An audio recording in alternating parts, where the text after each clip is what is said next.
Hi, my name's Sarah Jones and I'm a presenter with Fox Sports News, and today I'm here at Windy Hill to talk to my grandfather, Essendon legend Jack Jones. Well, Pop, tell me about your early years growing up locally in Ascot Vale and your family life. Well, I was one of 6 siblings, Sarah, as you might know, and it was a very hard time in the Depression in those days.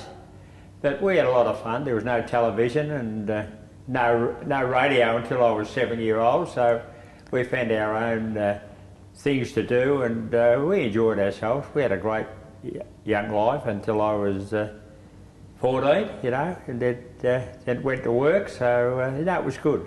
You're a Bombers supporter your whole life. Tell us about how you came to barrack for the club. Yes, I was probably a supporter all my life, not knowing it until I was, say, 8, when my father said to me, "Would you like to come to the football over at Footscray?" And they got a great recruit playing. His name's Dick Reynolds, and his first game, so that's the first game I'd been to. And then I just became a rabid supporter from then on. So that first game you went to watch Dick Reynolds play. Tell us about what that was like and the experience of going to your first game of league footy. Well, he was an idol of mine while I was young, in 8, 9, 10, 11, 12, and he used to have a grocer's van. He used to come around the streets and sell his groceries out the back of the car because nobody really had a job during the Depression. And the club sent out a letter to all the supporters to tell them to, if they see Dick Reynolds with his car driving around the suburbs, to buy some groceries off him and keep him alive. So when did you start playing footy? There was no Oz kick in your day? Well, I played football at school, but that was only just school football. Then I played with the YCW, the local St Mary's Ascot Vale football team. And then I went into the army at 18, but apart from that I only played junior football. The war interrupted so many young lives in Australia and across the world, including yours. Tell us a little bit about your time in the army. Well, I joined up in 1942 when I was 18. Were you 18? I was 18, yes, didn't cheat.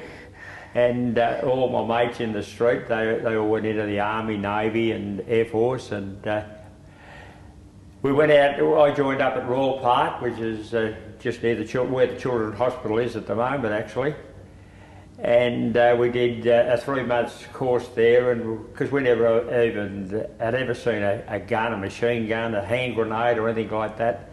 So we went through a course there and learned all about army life and food and everything like that. But met new mates, similar to what the recruits of the football clubs nowadays. They come from far and wild, from Western Australia and the Territory, and come down and play with Essendon. Well, we did the same thing. We went in and found a new lot of mates, army mates, as you'd say.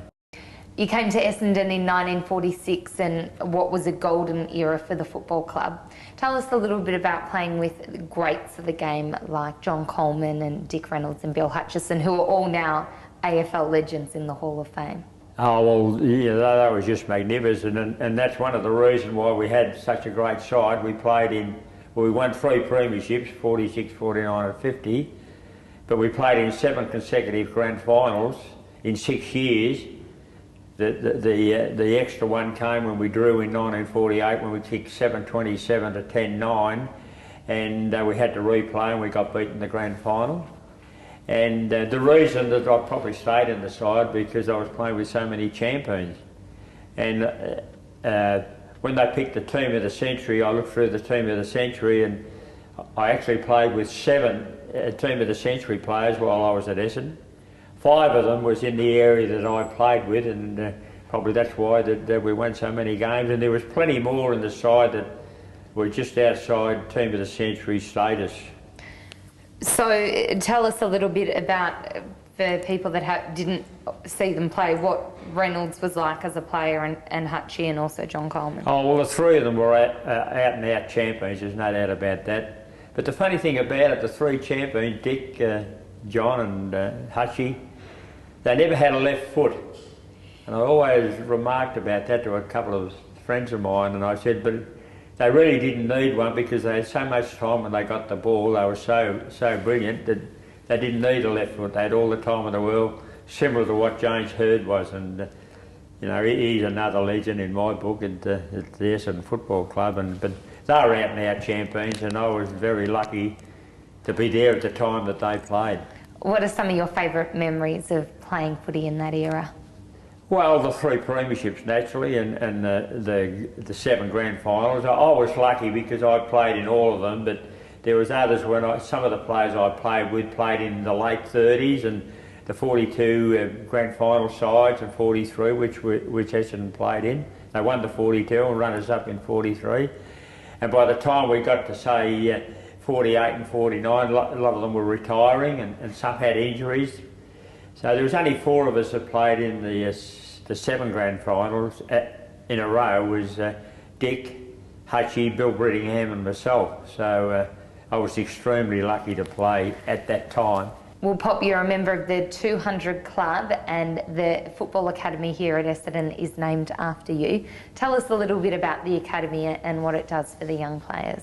Yeah, well, the Academy, last year the Development Academy was named. It was named after me, the Jack Jones Academy, and it comprises of all the new recruits, first, second, they stay in the Academy for 3 years. And this year it'll be run by Dean Wallace, Shannon Grant and Hayden Skipworth, because most of the recruits play with Bendigo Pioneers until they mature enough to come up and play senior football. And the 200 Club, well, that was because I was away from the Army for nearly 3.5 years, and the Commission said that they thought Joel Selwood, Wayne Closter from Geelong and myself had played close to that many games, because there was only 18 games a season in those times and no night games, which they count in the 200 Club. And they made us 3 of us honorary member, and it was a wonderful gesture, and it's great. When you go to the dinners and see some of the champions, I feel like an outlaw being in it. You also do tours here at Windy Hill in the Hall of Fame. You've been doing that for quite a while now. Yes, I've been doing the tours for, I think, this coming up to 15 years, doing the tours around Windy Hill, and meet so many great people. And I also do tours for the corporate people that are sponsors at the club. And I love it. I do it once a week, and I've probably put thousands through it now. You meet so many great people, and people I went to school with, and people that my brothers and sisters went to school with. And then I'm a host at the Chairman's 11 home games every year at the Chairman's dinner before every game. So it's great to be connected with the club. And just finally, what has the Essendon Footy Club meant to you? Well, it's been part of my life, as I said, since 1933 that I can remember, probably a little bit before that. But I love the club, and that's why I keep on working. You know, like I come by 2 trains out here every time I come out here, and it's great. And I just love the club, and it's a great club. It's always been great presidents. That's what's been good. Great CEOs and the great boards. So I just love it. Well, Pop, thank you very much for your time. You have an absolutely amazing story, and I know the family is very proud of you, and we've all loved hearing it over the years, and I'm just glad that everyone else gets to hear it now too.